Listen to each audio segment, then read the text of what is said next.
Las cosas que ayudan a elaborar el duelo tienen que ver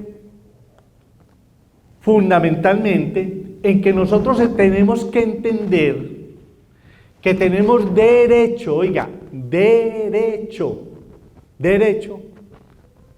a estar tristes, que tenemos derecho a tener rabia, que tenemos derecho a sentirnos culpables, pero que no nos vamos a quedar en tener rabia, en sentirnos culpables y estar tristes, sino que tenemos que entender que esas emociones son normales, pero que las tenemos que superar.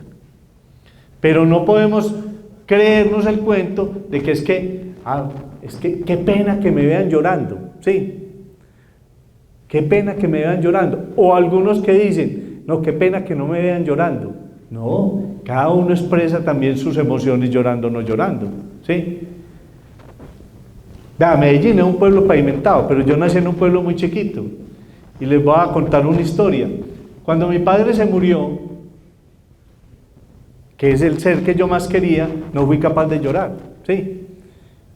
Y unas señoras del pueblo, como en todo el pueblo, decían, como lo quería hallar todavía, ni derramó una lágrima, ¿sí? ¿Sí? Ni derramó una lágrima. Y era el ser que yo más quería, ¿sí? Simplemente, cada uno tiene su manera de expresar las emociones, ¿no es cierto? Cada uno tiene la manera de expresar las emociones, pero cada uno tiene que saber que es que está viviendo sus emociones y no la está viviendo para los demás. Es que no estamos metidos ni en un circo ni en una obra de teatro, estamos viviendo nuestras emociones. Entonces, lo primero es entender que tenemos derecho a tener las emociones. Lo segundo es que nosotros tenemos también que entender en ese duelo que hay otra serie de personas que hay alrededor de uno dispuestas a acompañarlo. Pero uno no le puede pedir a las personas que están alrededor de uno que suplan al muerto, o que suplan al ser que uno perdió, o que suplan lo que uno perdió. No, ellos lo acompañan a uno. De alguna manera le darán el soporte desde lo que puede, pero uno no puede buscar que otro reemplace a lo que uno perdió. Entonces, esa parte también es importante.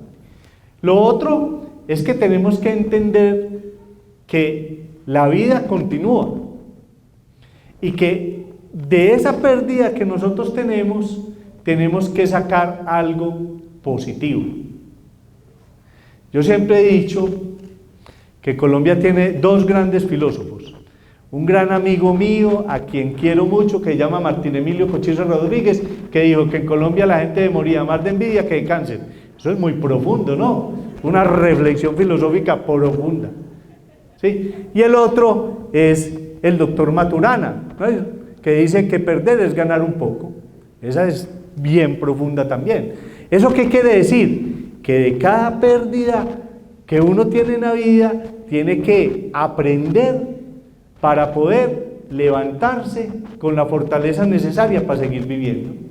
Si eso pasa en el fútbol, en la vida de uno sí que tiene que pasar. Entonces, cada pérdida tiene que darnos la fortaleza para poder seguir viviendo. Les voy a poner el ejemplo. Todos alguna vez, todos en la vida tuvimos un primer amor. Un primer amor que cuando se acabó, llegamos a la conclusión que sin él no íbamos a poder seguir viviendo. Y resulta que el primer amor no es más que la catapulta que nos lanza para tener 50 amores más. Y para poder entender que el amor, como dicen los jóvenes, es eterno mientras dure. Si dura una semana, fue eterno una semana. ¿Sí? Si duró un año, fue eterno un año. Y si duró 35 años como mi matrimonio, es eterno, pero yo lo estoy disfrutando. No crean que se me ha hecho muy largo. ¿Sí? Bueno, entonces, pero eso quiere decir que uno tiene de cada pérdida que aprender y sacar lo positivo. Que no es tan fácil. Claro, hay pérdidas que son muy duras, ¿sí? Pero uno tiene que levantarse de ahí. Entonces, uno tiene que entender que la vida sigue. Pero también tiene que entender que es que alrededor de uno hay mucha más gente que a uno lo necesita. Y eso pasa muchas veces con las mamás, por ejemplo. Cuando pasa algo terrible en la familia, ¿sí? Entonces hay otros hijos que la necesitan, ¿sí? Y eso lo voy a poner incluso desde el punto de vista del hijo drogadicto que decide irse para la calle, ¿sí? Entonces la mamá piensa que se acabó el mundo porque el hijo del drogadicto se fue para la calle, ¿sí? Y resulta que tiene otros 10 hijos que son juiciosos, estudiosos, hacendados, caseros, que mejor dicho, a las 10 de la noche todos están recogidos en la casa y piensa que para esos hijos no vale la pena vivir. Y uno le pregunta, venga, ¿y por qué cree que no vale la pena vivir por esos hijos? Ah, no, porque es que ellos se valen por ellos solos. ¿Cómo así? Y el otro, no, es que el otro sin mí no es nadie.